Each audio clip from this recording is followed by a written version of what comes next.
Oh man, this LZ0 is really shaping up to be something.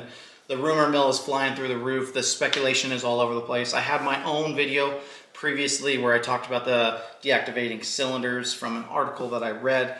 I do believe that that's coming out with this LZ0.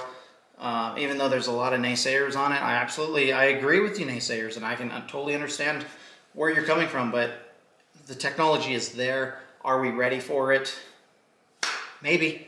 I mean, it looks like we are technically, but GM has a history of not doing so well with deactivating cylinders, but we won't get into that. What I do want to get into is the transmissions. So people are losing their minds with this 627 foot-pound torque capable transmission that's coming out, this MQC. It's amazing. It's going to allow us to have more power from this inline six. Guys, we already have the MQC. It's in the Tahoes, in the Suburbans, in the Cadillacs. And this MQB transmission that we currently are running in our trucks, that's rated at 627 foot-pounds, just like this MQC. They're both rated the same. There's no changes there as far as handling. So I don't know if we're going to get any kind of performance increase. We can only hope. I mean, we saw it in the LB7 to the LLY to the LBZ to the LMM. I mean, it kept it bigger and bigger each time, and we can only hope for that out of this inline six because there's a lot of potential. But I just wanted to share this info.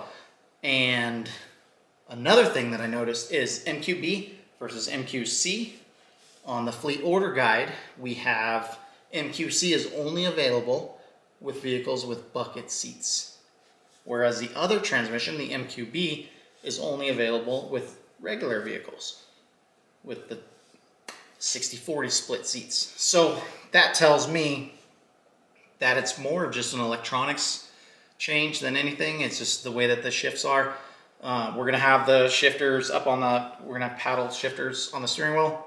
So maybe that's all the changes, is just that. I don't know. I don't have the details on that, but I did want to share the info on the MQB versus MQC already being out there, both rated 627 foot-pounds.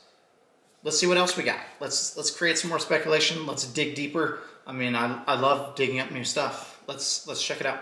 Let me know what you think in the comments. Check out these other videos. I'll see ya.